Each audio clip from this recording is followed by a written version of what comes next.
Very good afternoon, everyone. Welcome to CA Foundation Fast Track lecture number 7 of Business Economics. Okay, चलिए demand function कल के lecture में start किया था. ठीक है, इसमें हमने तीन मेन फंक्शंस कर लिए थे, तीन मेन फैक्टर्स को कवर कर लिया था. कौन कौन सा कवर किया था? सबसे पहला था it is your price. Okay, होता है ऑन प्राइस के साथ, इनवर्स रिलेशन होता है. ओके, ये हमने कर लिया था. देन सेकंड जो हमने कवर किया था that was of related commodity. Okay, जो कि सबसे इंपॉर्टेंट है इसमें, रिलेटेड कमोडिटी एंड इनकम वाला. रिलेटेड कमोडिटी दो तरीके से होती है, one is substitute goods and other is complementary goods. Substitute goods में जो आपका रिलेशन होता है that is positive. Okay, and in case of complementary कैसा होता है? कॉम्प्लीमेंट्री के केस में इट इज नेगेटिव. ओके, ये हमने कवर कर लिया था. देन नेक्स्ट जो हमने कवर किया था लास्ट लेक्चर में that was your effect of change in income of a consumer. Income के बेसिस पे मैंने आपको दो चीजें बताई थी, दैट इज कि या तो आपका गुड नॉर्मल होगा या इंफीरियर होगा. इंफीरियर जस्ट मींस कि यू हैव अ ऑप्शन. ठीक है, नॉर्मल का मतलब इसके बाद ऑप्शन नहीं है, जितनी मर्जी इनकम बढ़ती रहे you will stick to this good only. ठीक है, ये मतलब हमने कल किया था. अगर आप नॉर्मल गुड्स की बात करते हो तो इनकम इफेक्ट पॉजिटिव रहता है, क्योंकि इनकम बढ़ेगी, आपके पास कोई और ऑप्शन नहीं है, तो आप नॉर्मल गुड्स की ही कंजम्पशन को बढ़ाओगे. ठीक है, इंफीरियर गुड्स के केस में कैसा होता है? इंफीरियर गुड्स के केस में नेगेटिव होता है. आई होप यहां तक क्लियर हो गया होगा बच्चा. ओके, आज हम आगे करते हैं जो हमारे थोड़े से बचे हुए थे.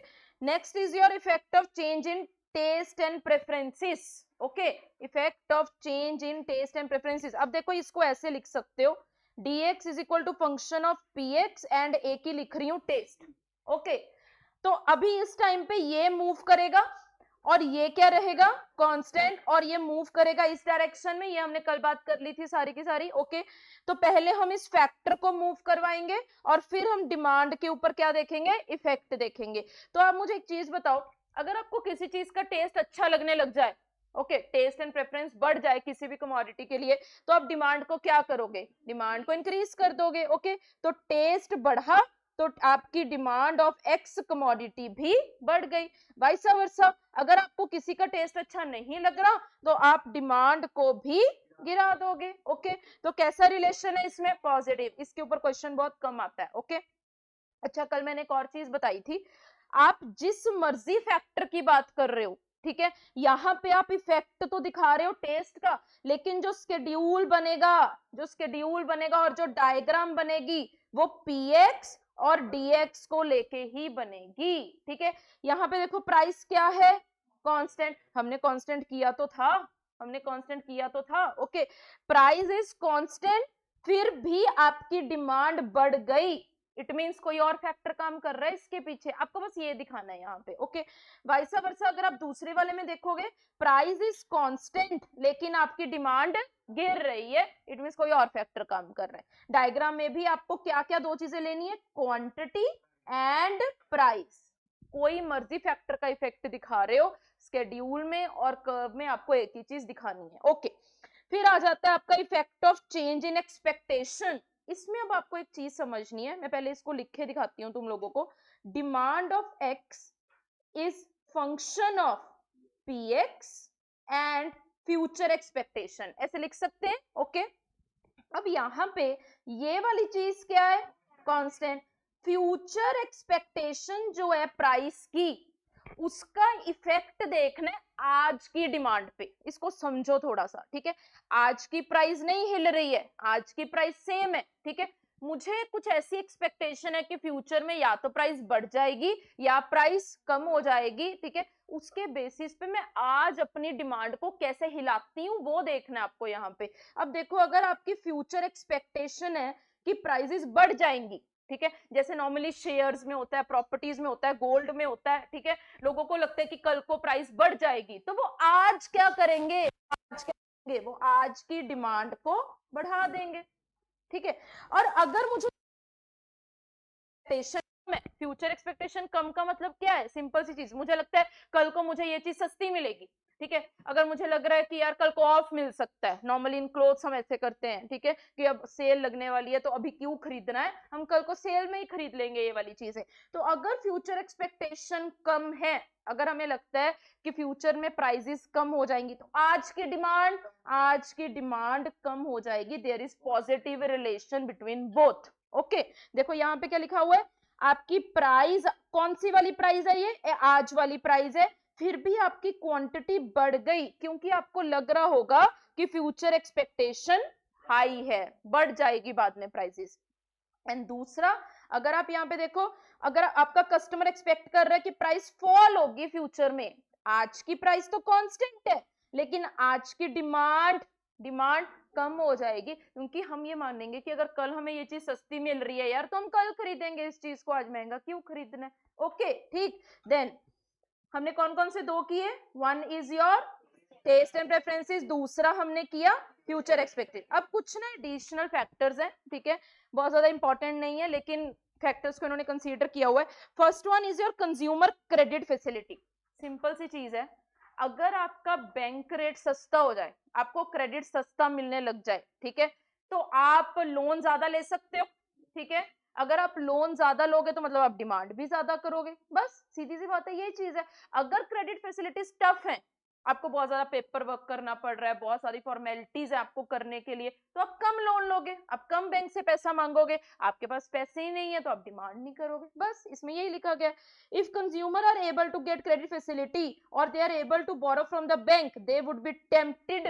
अब जैसे यार आजकल करते हैं लोग, हर चीज बहुत आसान किस्तों पे मिल जाती है, ठीक है, तो क्या है, हमारे पास चीजें तो बहुत सारी हैं लेकिन सारी की सारी इंस्टॉलमेंट्स पे हैं, ठीक है, इजी क्रेडिट फैसिलिटी, डिमांड बढ़ गई है उस चीज से। ओके, डेमोस्ट्रेशन इफेक्ट, ये बहुत अच्छा पॉइंट है, इसके ऊपर क्वेश्चन आने के चांसेस रहते हैं।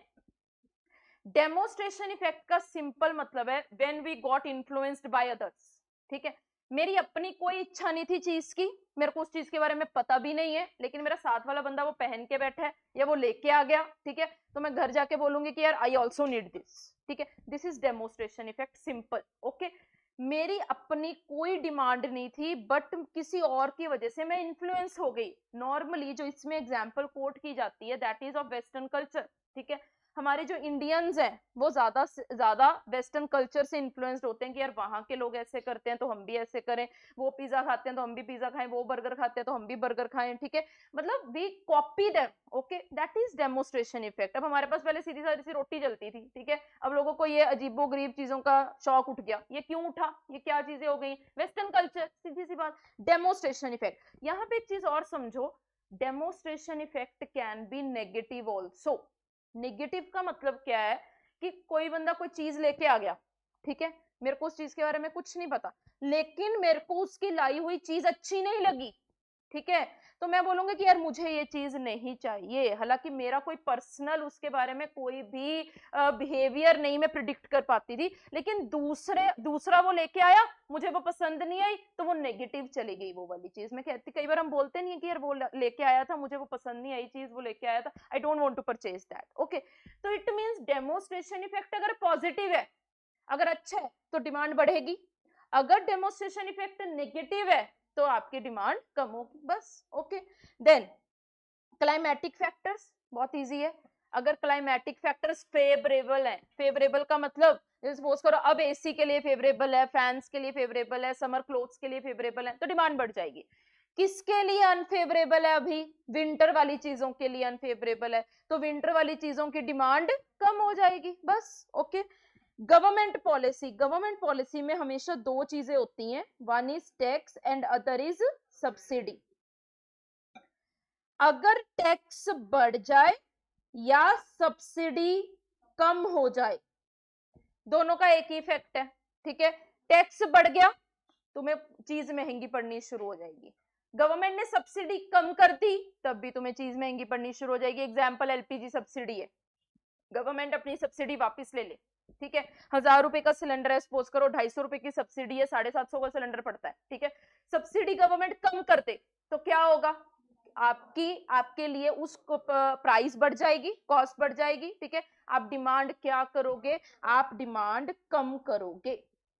एंड वाइसा वर्सा, अगर आपकी टैक्स कम हो जाए या सब्सिडी बढ़ जाए तो आपकी दोनों में क्या चीज होगी, आप दोनों का इफेक्ट देखो ना क्या आएगा, दोनों का इफेक्ट आपको प्राइस कम पड़ेगी, टैक्स कम हो गया, ठीक है, जीएसटी कम हो गया, आपको चीजें सस्ती पड़ने लग गई, या सब्सिडी बढ़ गई, आपको गवर्नमेंट फायदा, subsidy you understand, financial assistance given by government होती है किसी भी चीज को प्रमोट करने के लिए कि लोग अब इस चीज को खरीदे, ओके, इन दोनों केसेस में डिमांड बढ़ जाएगी, clear, okay.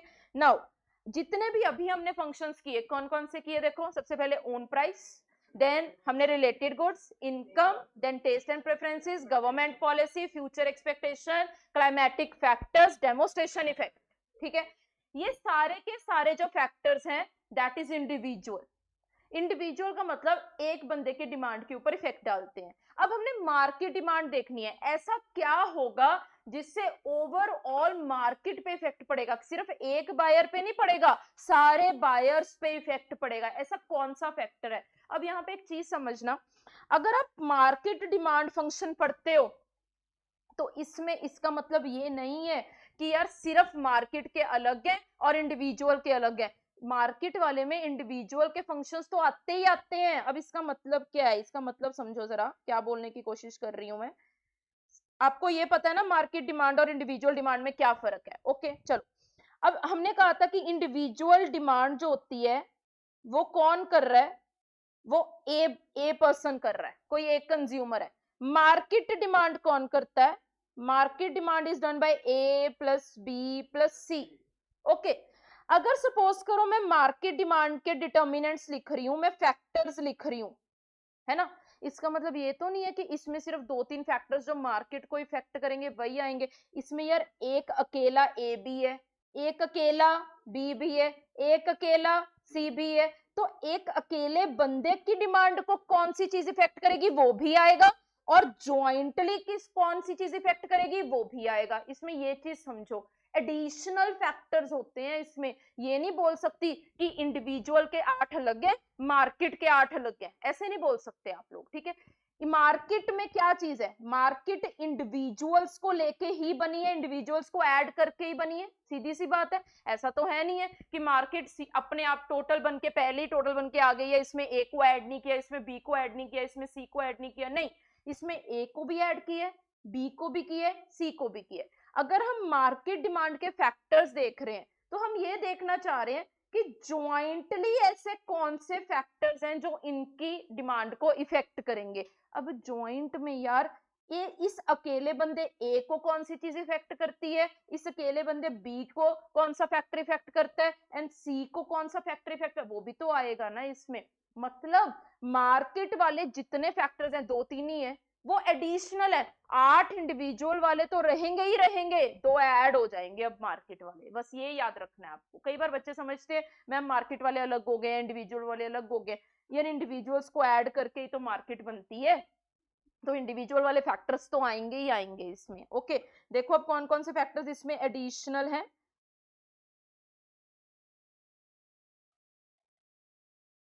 Okay. Market demand function में देखो ये है आपका प्राइस, ये हमारा इंडिविजुअल वाला था, इनकम इंडिविजुअल वाला है, टेस्ट एंड प्रेफरेंसेस इंडिविजुअल वाला है, एक्सपेक्टेशन इंडिविजुअल वाली है। अब ये 3 जो आपके फैक्टर्स हैं ये जुड़ गए हैं, एडिशनल जुड़ गए हैं, ओके। सबसे पहला देखो एन, एन का मतलब है नंबर, नंबर किसका नंबर, नंबर ऑफ फर्म्स, ठीक है, नंबर ऑफ फर्म। अब देखो यहाँ पे क्या लिखा हुआ है, number of sorry population, okay, firm वहां पे सप्लाई में आएगी। साइज ऑफ पॉपुलेशन, अगर पॉपुलेशन बढ़ जाए, ओके, क्या होगा डिमांड को, ओवरऑल क्या होगा, हर चीज की डिमांड क्या क्या इफेक्ट आएगा उसके ऊपर, बढ़ेगी। अगर डिमांड कम हो जाए, आपकी पॉपुलेशन कम हो जाए, पॉपुलेशन कम होने का मतलब जैसे कोरोना के टाइम पे यार बहुत हैवी पॉपुलेशन एक टाइम पे मतलब कि एक्सपायर हो जाती थी, इटली में ले लो, कहीं भी एग्जांपल ले लो, तो वहां पे डिमांड क्या हुई होगी, वहां पे डिमांड कम हुई होगी, कहीं पे अर्थक्वेक आ गया, कोई नेचुरल क्लैमिटी हो गई है, पॉपुलेशन कम हो गई, ठीक है, पॉपुलेशन कम होगी तो वो वाला जो पोर्शन है पॉपुलेशन का जो पहले डिमांड कर रहा था वो अब नहीं करेगा, तो डिमांड क्या हो जाएगी, कम हो जाएगी, ओके। यही लिखा गया, if size of population increases market demand will also rise, market demand मतलब ओवरऑल डिमांड पे इफेक्ट पड़ेगा, ओवरऑल डिमांड बढ़ जाएगी। अगर साइज ऑफ पॉपुलेशन डिक्रीजेस, अगर गिर जाएगी तो क्या होगा, तो आपकी डिमांड जो है वो गिर जाएगी। ओके, डायग्राम्स पे अभी हम काम नहीं कर रहे हैं, वो अभी मैं आपको कवर करवाऊंगी कि क्या मतलब है डायग्राम्स का। Okay, then effect of change in distribution of income on demand of the commodity. अब ये क्या है, डिस्ट्रीब्यूशन ऑफ इनकम का मतलब कि यार आपके कितने सेक्शंस हैं सोसाइटी के। सपोज करो कि आपकी सोसाइटी के दो सेक्शन बने हुए, या तो बहुत ज्यादा रिच है या बहुत ज्यादा पुअर है। मार्केट डिमांड एक कमोडिटी की, फॉर एग्जांपल लग्जरीज ले लो, ठीक है, लग्जरीज की मार्केट डिमांड पे क्या इफेक्ट आएगा, कम होगी या ज्यादा होगी, कम होगी। क्यों कम होगी, क्योंकि देखो एक एग्जांपल देके समझाती हूँ। सपोज करो सोसाइटी में 10 ही लोग हैं, ठीक है, 5 इसमें गरीब है, 5 अमीर है। ओके, ये जो रिच पर्संस हैं ये लग्जरी की डिमांड करते हैं, मुझे लग्जरी की ओवरऑल मार्केट डिमांड पे इंपैक्ट देखना है, ठीक है। अब ये जो लग्जरी की डिमांड है इन 10 में से कितने लोग कर पा रहे हैं, 5, बाकी 5 क्यों नहीं कर पा रहे, क्योंकि वो पुअर है। मतलब distribution of income is not equal, it is unequal. अगर यही 10 के 10 लोग या तो रिच ही होते या तो पुअर ही होते, एक तरीके के लोग हैं, मतलब इक्वल डिस्ट्रीब्यूशन हुई है, कोई क्लास नहीं बनी हुई, मैं मान के चल रही हूं कि कोई पुअर नहीं है, 10 के 10 रिच है, तो क्या होगा, लग्जरीज की डिमांड पे क्या होगा, बढ़ जाएगी। वाई, क्योंकि distribution of income is equal. अगर distribution of income is unequal तो एक पर्टिकुलर कमोडिटी की मार्केट डिमांड गिरती है, क्योंकि उसको हर सेक्शन डिमांड नहीं कर पा रहा, हर बंदे की परचेजिंग पावर अलग है। अगर हर बंदे की परचेजिंग पावर सेम हो जाएगी तो हर बंदा एक जैसी ही डिमांड करेगा और उस पर्टिकुलर कमोडिटी की डिमांड बढ़ जाएगी। सीधी सी बात है यार। यहाँ पे अगेन ये वाला पॉइंट थोड़ा समझना मुश्किल लगता है बच्चों को, ठीक है। मैं क्या बात कर रही हूँ, हमारे पास क्लास है, चलो हम मान के चल रहे हैं कि 100 बच्चे बैठे हैं, उसमें से आधे कॉमर्स के आधे साइंस के, ठीक है। तो कॉमर्स के इंस्टीट्यूट्स की जो डिमांड है वो थोड़ी कम रहेगी। क्यों, क्यों, क्योंकि कुछ साइंस के बच्चे भी बैठे हैं, वो तो अब डिमांड नहीं करेंगे उस चीज को। अगर 100 के 100 बच्चे कॉमर्स वाले ही हो तो डिमांड बढ़ेगी, यही समझा रही। अगर डिस्ट्रीब्यूशन ऑफ इनकम इक्वल है, अगर हर बंदा एक जैसा है तो एक पर्टिकुलर कमोडिटी जिसकी भी बात कर रहे हो तुम लोग, एक्स कमोडिटी की बात कर रहे हैं, उसकी डिमांड बढ़ेगी, ठीक है। अगर डिस्ट्रीब्यूशन ऑफ इनकम अनइक्वल है, कुछ बंदे और कुछ मांग रहे हैं, दूसरे सेक्शन कुछ और मांग रहा है, तो उस पर्टिकुलर कमोडिटी की डिमांड गिर जाएगी, क्योंकि हर बंदा उसको डिमांड नहीं करता है। अब हम ये तो बोल नहीं सकते हैं कि रिच और पुअर एक जैसी डिमांड करते हैं, नहीं, हर बंदे की डिमांड अलग अलग रहेगी। यहाँ पे यही चीज यहाँ पे लिखी गई है, क्या, if distribution of income is, अगर इक्वल होगी तो क्या होगा, ये लिखा हुआ है, market demand tends to rise, बढ़ जाएगी मार्केट डिमांड। ओके, अगर डिस्ट्रीब्यूशन ऑफ इनकम अनइक्वल, अगर अनइक्वल है तो आपकी मार्केट डिमांड वुड फॉल, गिर जाएगी मार्केट डिमांड। क्लियर। अब ये ना ऊपर इन्होंने एस भी लिखा हुआ है एक, अगर आप यहाँ पे मार्केट डिमांड वाला फंक्शन देखो, ये एस है जो बच्चे, ये एस कुछ नहीं है, this is season. Climatic factors को कई बार ये माइक्रो में ले लेते हैं, ठीक है, वैसे नॉर्मली हम माइक्रो में कंसीडर करते नहीं है इस चीज को, सॉरी माइक्रो बोल रही हूँ, इंडिविजुअल डिमांड फंक्शन में नहीं लेते हैं।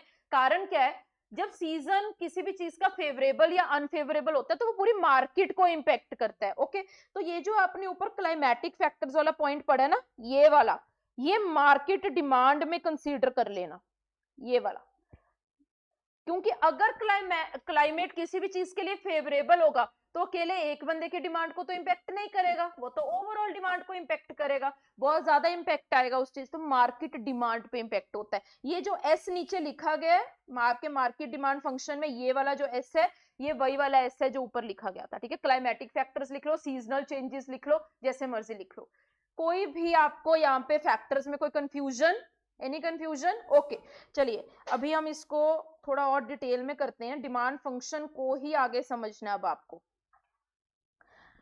देखो अब हमने सारे डिमांड फंक्शंस कर लिए कि क्या क्या होते हैं, it is function of px, it is function of py, y, then gp, then taste and preferences, future expectation and many more, ठीक है, यहीं से समझ में आ जाएगा। अब यहां से पहली चीज ये समझो कि अगर तो आप प्राइस का इंपैक्ट डिमांड पे कर रहे हो, आंसर्स तुम ही दोगे मुझे इस चीज के, अगर ऑन प्राइस एंड डिमांड का इंपैक्ट देख रहे हो तो उसको मैं क्वांटिटी डिमांडेड बोलूंगी या मैं डिमांड बोलूंगी, क्वांटिटी डिमांडेड बोलूंगी या मैं डिमांड बोलूंगी। एक प्राइस और एक डिमांड, एक प्राइस और एक डिमांड है ना। तो अगर आप ऑन प्राइस एंड डिमांड का इंपैक्ट देख रहे हो तो इसको मैं कुछ भी अगर डिनोट करूंगी तो क्वांटिटी डिमांडेड करूंगी। ओके, अगर मैं ये वाली चीजों का इंपैक्ट देखती हूं, अगर मैं ये वाली चीजों का इंपैक्ट देखती हूं, ठीक है, तो उसको मैं क्या बोलूंगी कि कहां पे चेंज हो रहा है, that is known as demand. इसको एक और तरीके से भी समझाऊंगी अभी। अगर आप प्राइस आपका इफेक्ट करता है डिमांड को तो आपके कितने कर्व्स बनते हैं ये बताओ मुझे। अगर आपकी प्राइस इंपैक्ट करती है, फॉर एग्जांपल आप प्राइस लिख रहे हो, डिमांड लिख रहे हो 10 20 30 40 4 3 2 1, ठीक है, इट मींस आपने प्राइस का इंपैक्ट देखा है डिमांड के ऊपर, ठीक है। अब मुझे एक चीज यहाँ पे ये समझनी है कि 10 प्राइस पे 4 यूनिट्स हो रही थी, इसका एक कर्व अलग बनेगा, 20 प्राइस पे 3 यूनिट्स डिमांड हुई थी, इसका एक कर्व अलग बनेगा, है ना, एंड 30 प्राइस पे 2 यूनिट्स डिमांड हुई थी, इसका एक कर्व अलग, मतलब 4 कर्व्स बन जाएंगे एक ही स्केड्यूल में से, है ना। महक ऐसे हिला रही है कि यस मैम बिल्कुल सही बोल रहे हो आप, ठीक है। दोबारा क्वेश्चन सुन लो मेरा कि क्या बोल रही हूं। मैंने बोला कि इस एक स्केड्यूल से 4 कर्व्स बनेंगे, है ना, क्योंकि अलग अलग कॉम्बिनेशन है ना हमारे पास, है ना, 10 पे 4, 20 पे 3, 30 पे एक बनेगा। सच्ची, हाँ सही हो, ठीक है, गर्दन मत हिलाया करो फिर, ये बनेगा, है ना। इसका मतलब देखो अब क्या बनता है कि अगर यहाँ पे आपकी क्वांटिटी है, यहाँ पे प्राइस है, हम यहाँ पे अगर प्राइस सपोज करो 20 लेते हैं तो 20 पे 3 का कॉम्बिनेशन है, यही है। ये देखो मैंने ये वाला उठाया, एक कॉम्बिनेशन मैंने उठाया, मतलब क्या है कि 20 प्राइस पे मैं 3 यूनिट्स को डिमांड कर रही हूं, this is quantity demanded, this is one quantity demanded, because I am talking about one quantity one price one time. Entire schedule में से मैंने एक कॉम्बिनेशन उठाया ना, तो क्वांटिटी डिमांडेड बन गई। ओके मैम, अब ये कहते हैं कि 20 से 30 हो गई है प्राइस, अगर 20 से 30 हुई है प्राइस तो आपकी क्वांटिटी पीछे को गई, 2 आई, है ना। एक ही कर्व पे जा रहे हो ना, ऊपर नीचे, आप इसके लिए अलग कर्व तो बना नहीं रहे हो। अगर आपकी ओन प्राइस का इंपैक्ट जा रहा है डिमांड के ऊपर तो आपको अलग अलग कर्व बनाने की जरूरत नहीं है, एक ही कर्व के ऊपर आप ऊपर नीचे कर सकते हो। एक और, अगर 20 से 10 हो जाए, अगर 20 से 10 हो जाए तो क्या होगा, तो आपकी 4 हो जाएगी। अगेन ओन प्राइस का इंपैक्ट गया डिमांड के ऊपर, अलग कर्व बनाने की जरूरत नहीं पड़ी, ठीक है। it means this is movement along demand curve। ये जो स्टेटमेंट्स होती है ना, इसको रट्टा नहीं मारना कि ठीक है यार ये तो इजी है याद करना कि प्राइस का इंपैक्ट जब जाता है डिमांड के ऊपर, that is movement along demand curve, ठीक है। इसको समझो, why it is movement along demand curve. Movement along demand curve का मतलब मैं डिमांड कर्व के साथ साथ ही चल रही हूँ, ऊपर नीचे, इसको छोड़ के नहीं जा रही हूँ कहीं पे। ओके, अब यहाँ पे समझो, अगर आपकी प्राइस 20 से 30 हुई, ठीक है, प्राइस 20 से 30 हुई, ये वाली लाइन जो अभी मैं डार्क कर रही हूं, दिस डिनोट्स प्राइस, यहाँ पे 20 था, यहाँ पे 30 है। क्वांटिटी डिमांडेड कैसी हुई, पहले इतनी थी, अब इतनी हो गई है, दिख रहा है आप सबको, ठीक है। जब आप क्वांटिटी वाली लाइन कौन सी, एक्स एक्सिस है, ठीक है, तो आप एक्स एक्सिस के पैरेलल ही देखोगे जब आपको क्वांटिटी में चेंज देखना है। आप इसको ऐसे नहीं देखोगे, बच्चे पता है क्या कंफ्यूज होते हैं, मैम ये लाइन देख लो और ये लाइन देख लो, ठीक है, इतने से इतना हो रहा है, ओके ये लाइन देख लो, नहीं आपको ऐसे नहीं देखना। क्वांटिटी डिमांडेड की लाइन ये थी, इसके पैरेलल देखो, इसके पैरेलल ये वाली लाइन है, इसके पैरेलल। ओके, पहले तुम डिमांड कर रहे थे 3, अब तुम डिमांड कर रहे हो 2। और हम नॉर्मली समझते हैं कि जब भी हम ऊपर जाते हैं तो इट मीन्स कि बढ़ गई है कोई चीज, है ना। जब हम ऊपर जाते हैं तो बढ़ गई है, हालांकि ये ऊपर तो जा रहा है, ऊपर तो जा रहा है, बट ये बढ़ा नहीं है। This is contraction, this is contraction.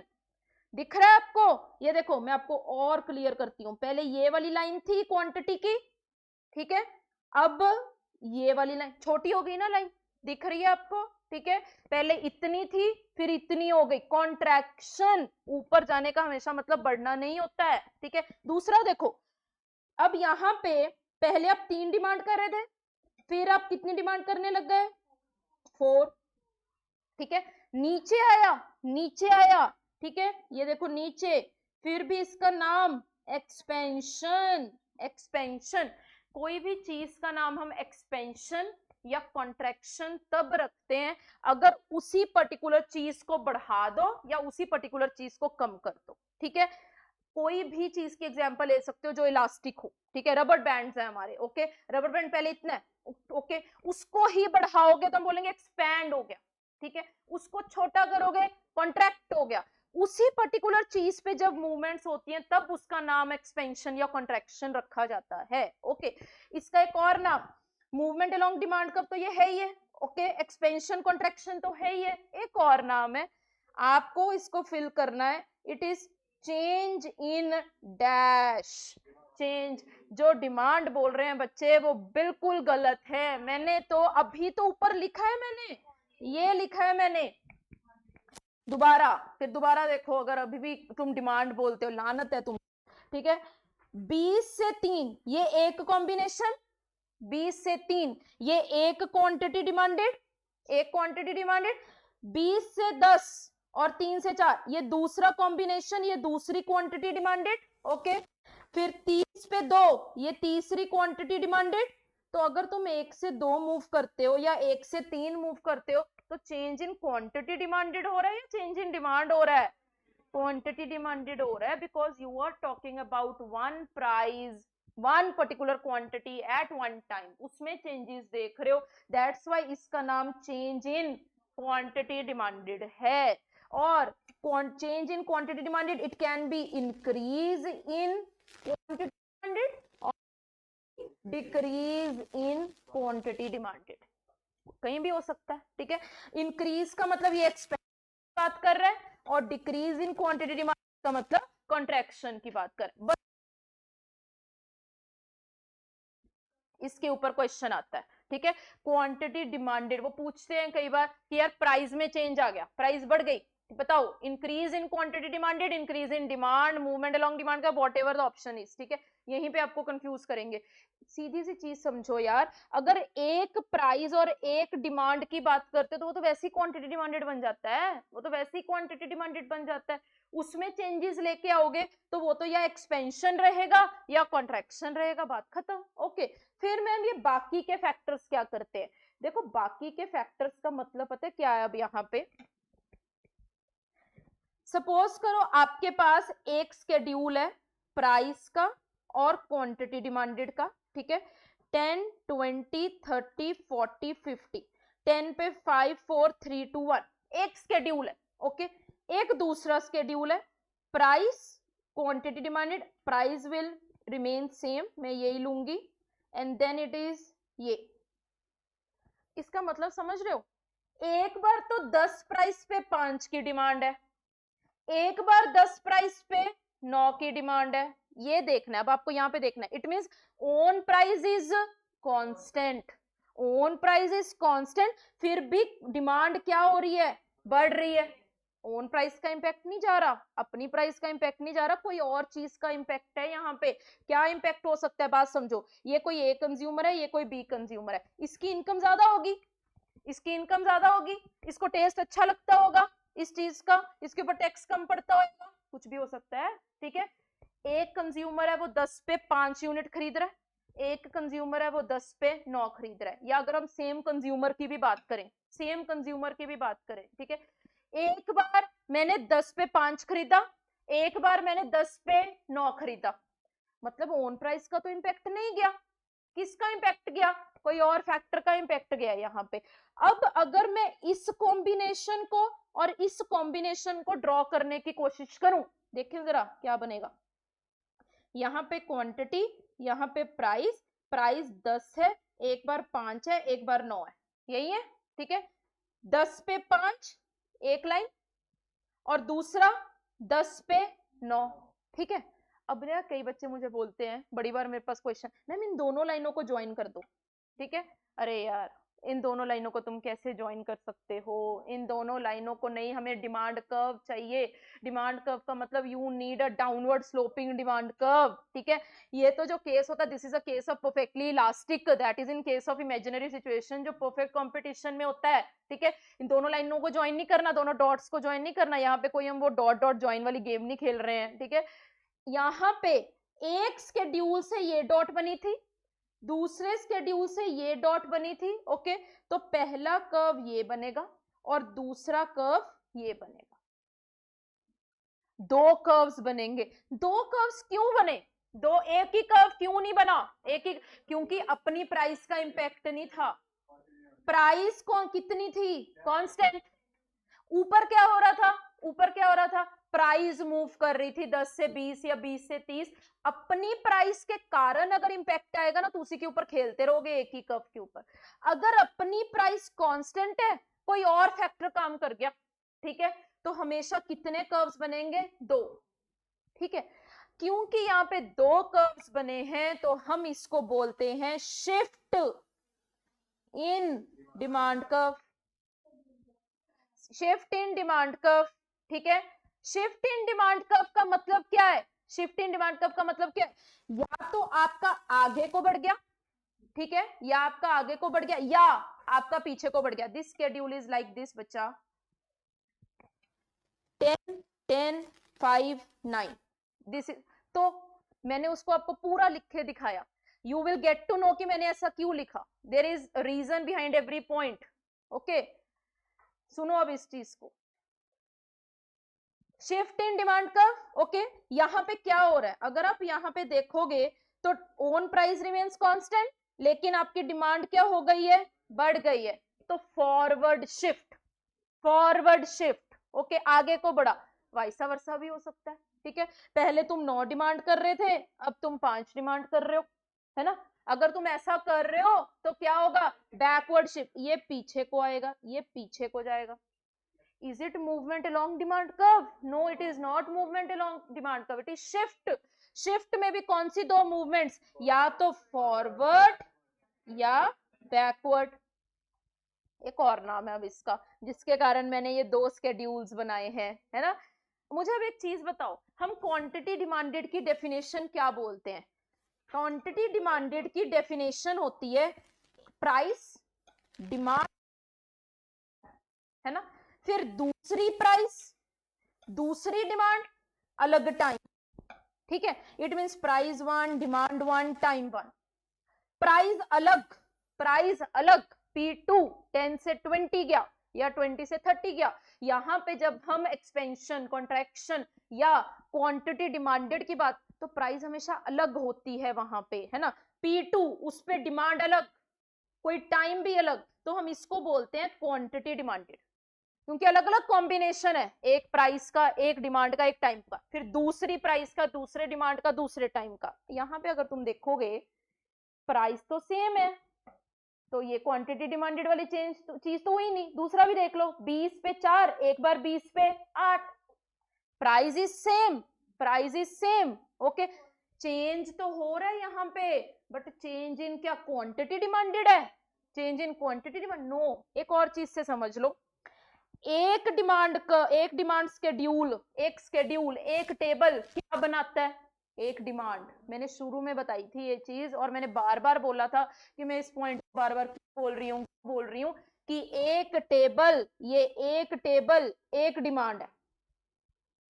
यही तो की थी डिमांड की डेफिनेशन, क्या की थी डिमांड की डेफिनेशन, इंटायर कॉम्बिनेशंस, एक कंज्यूमर के जो अलग अलग वो प्राइसेस पे बाय कर सकता है। फिर ये दूसरी डिमांड है, क्योंकि ये दूसरा टेबल है, यस और नो, दूसरा टेबल है, तो this is second demand.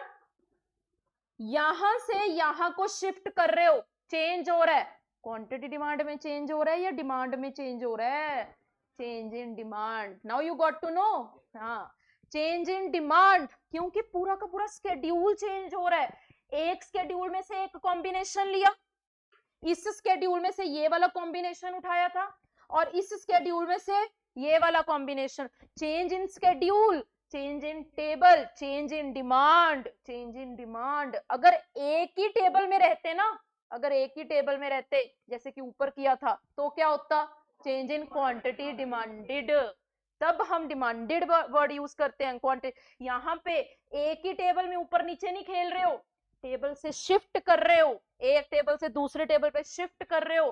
That's why this is known as, क्या बोलते हैं इसको? This is known as change in only demand.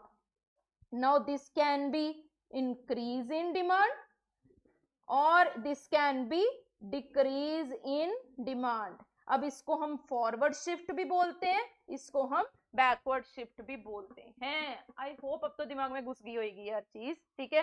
ये बहुत जरूरी है क्योंकि इसमें से एक क्वेश्चन तो एक्सपेक्टेड रहता ही रहता है। ओके, अब मैंने डायग्राम छुड़वाई थी, मैंने बोला था डायग्राम मत देखना, है ना। वो डायग्राम क्यों छुड़वाई थी? जब आप ओन प्राइस का इंपैक्ट देख रहे हो तो कितने ग्राफ्स बने? कितने ग्राफ्स? एक, उसी के ऊपर ऊपर नीचे ऊपर नीचे। और अगर तुम ओन प्राइस को कांस्टेंट रखते हो और बाकी फैक्टर्स का इफेक्ट देखते हो तो कितने ग्राफ्स बनेंगे? कितने? दो, ठीक है। अब तुम पीछे अपने उसमें देख सकते हो, ओन प्राइस वाली डायग्राम में एक ही लाइन बनी हुई है और जितने भी बाकी के फैक्टर्स थे सब में दो लाइनें बनी हुई हैं, या तो आगे को मूव कर रहा है या पीछे को मूव कर रहा है। दिखा दूं जरा आपको, दिखाई देती हूँ, है ना।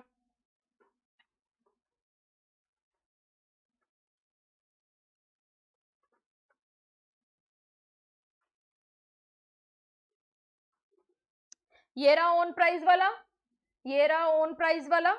ओन प्राइस को हम क्या बोलते हैं? Change in quantity demanded. It can be expansion, it can be contraction, it can be increase in quantity demanded और decrease in quantity demanded. Okay, और दूसरे जितने भी बाकी फैक्टर्स अगर आप देखते हो, जितने भी बाकी फैक्टर्स अगर आप देखो या तो आगे को मूव कर रहा है, यहाँ पे क्या हो रहा है? फॉरवर्ड शिफ्ट, और यहाँ पे क्या हो रहा है? बैकवर्ड शिफ्ट, किसी और चीज का इंपैक्ट आ रहा है।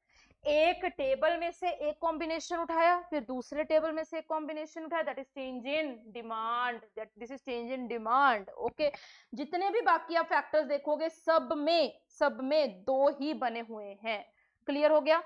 ओन प्राइस का इंपैक्ट होता है तो एक, अगर बाकी फैक्टर्स का इंपैक्ट होता है कीपिंग प्राइस कांस्टेंट, तो उसको हम बोलते हैं शिफ्ट इन डिमांड कर्व। अब ये वाला पॉइंट में ना थोड़ा बीच में मैंने टॉपिक्स थोड़े स्किप किए हैं क्योंकि वहां पे आपको डायरेक्टली आगे जाना जरूरी था। अभी आप कंटिन्यूएशन में थे तो मैं डायरेक्टली 8th पॉइंट पे आ गई हूँ, बीच वाले पॉइंट्स बाद में बताऊंगी जब लॉ ऑफ डिमांड करवाऊंगी। 8th पॉइंट अगर आप देखो, movement along demand curve. 8th point, movement along demand curve किसकी वजह से होती है? Movement along demand curve, it is only due to own price. इसको हम दो नाम देते हैं, एक्सपेंशन, कॉन्ट्रैक्शन, और it is also known as increase in quantity demanded और decrease in quantity demanded. Quantity demanded बहुत बार बोल रही हूं, अब इसको यार दिमाग में घुसा लेना, ठीक है। देन दूसरा जो पॉइंट, 9th पॉइंट हमने कवर कर लिया, that is shift is due to, देखो जरा यहाँ पे लिखा हुआ है, change in demand is represented by shift of demand curve. It is caused by change in factors other than price of the good. कौन सी price? Own price of the good.